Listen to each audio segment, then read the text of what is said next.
Marcus Chen wiped the sweat from his brow, his exosuit's temperature regulator struggling against Kepler 442b's brutal afternoon heat. 3 months on this godforsaken mining colony, and he still hadn't struck anything worth the fuel it took to get here. His creditors back on Earth were probably already selling off his mother's house. The ground beneath his boots trembled, another seismic shift. These wastelands were notorious for unstable terrain, which was exactly why legitimate mining operations avoided them. But desperate men couldn't afford to be picky.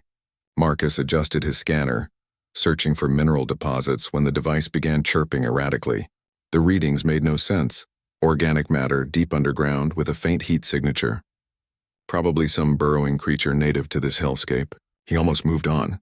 Almost. But something made him stop. Maybe it was instinct, maybe it was the particular rhythm of that heat signature. Too steady, too deliberate. It felt like breathing. Against his better judgment, Marcus activated his plasma drill.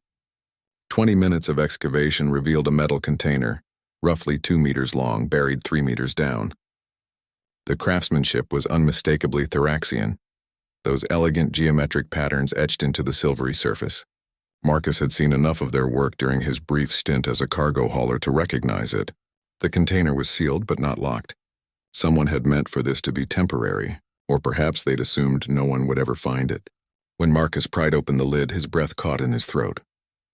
A young Thoraxian girl lay inside, her forearms folded across her chest in what looked like a ceremonial pose. Her chitinous skin had turned a sickly gray color and her compound eyes were closed. She wore simple clothing, a tunic that marked her as lower caste.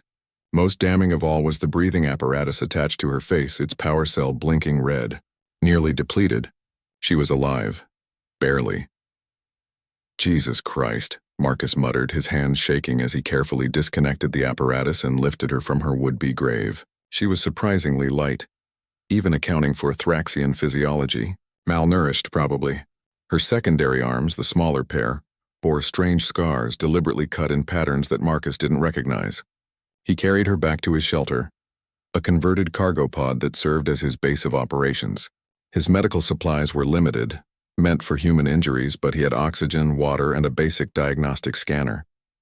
As he worked to stabilize her, Marcus noticed something that made his stomach turn. Around her primary wrists were marks, restraints recently removed, and there on her neck was a family glyph.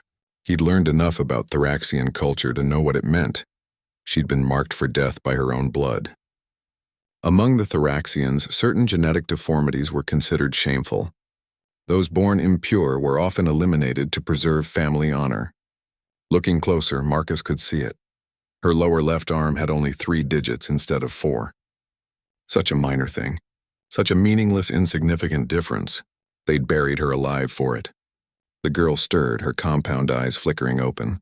When she saw Marcus's face hovering above her, she recoiled in terror, mandibles clicking in distress. Her good hands scrambled for purchase, trying to drag herself away despite her weakness. Hey, it's okay," Marcus said softly, raising his hands in what he hoped was a universal gesture of peace. "I'm not going to hurt you." She didn't understand English, of course, but tone was universal. Marcus moved slowly, deliberately, giving her space. He poured water into a bowl and slid it across the floor toward her, then backed away. The girl stared at the water, then at Marcus, her body trembling. Finally, thirst won over fear. She drank desperately, her movements jerky and uncoordinated. Over the next 3 days, a fragile trust formed between them. Marcus learned her name was Zilara, communicated through careful pantomime, and his translation devices limited Thoraxian vocabulary. She was 16 solar cycles old, roughly equivalent to a human teenager. Her siblings had bound her, placed her in that container with just enough air to last a few hours, and buried her in the wasteland where no one would ever look. They told their parents she'd run away, too ashamed of her deformity to face the family. Zilara expected Marcus to finish what her family had started.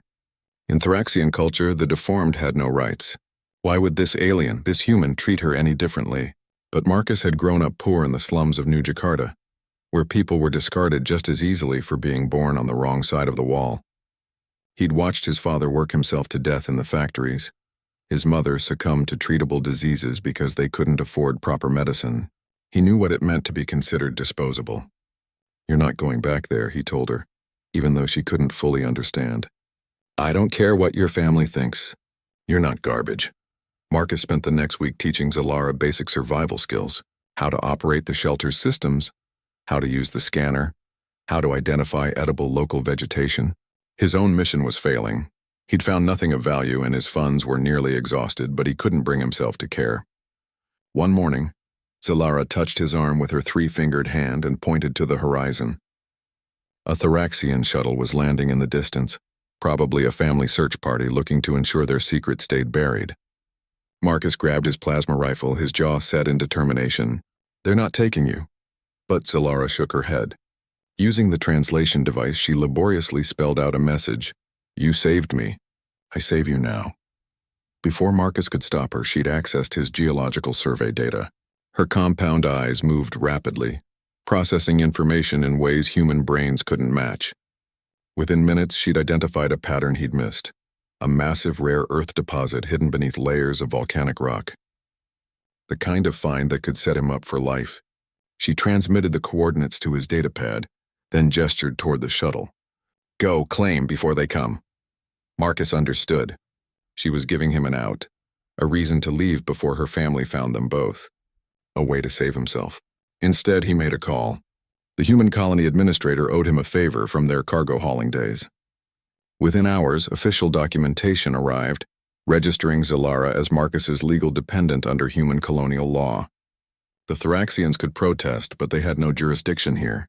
When the search party arrived, they found Marcus waiting, rifle in hand and legal papers in the other. He smiled grimly. "She's under human protection now. You want her, you go through Earth Colonial Court. Good luck with that." The Thoraxians departed in fury, but there was nothing they could do. That night, Zalara and Marcus sat outside the shelter, watching Kepler 442b's twin moons rise.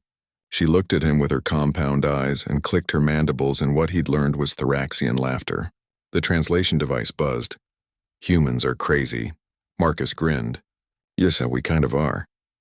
He'd come to this planet looking for minerals to save himself from ruin. Instead, he'd found something far more valuable. A reminder that sometimes the most human thing you can do is refuse to accept that anyone is disposable. Even if it costs you everything.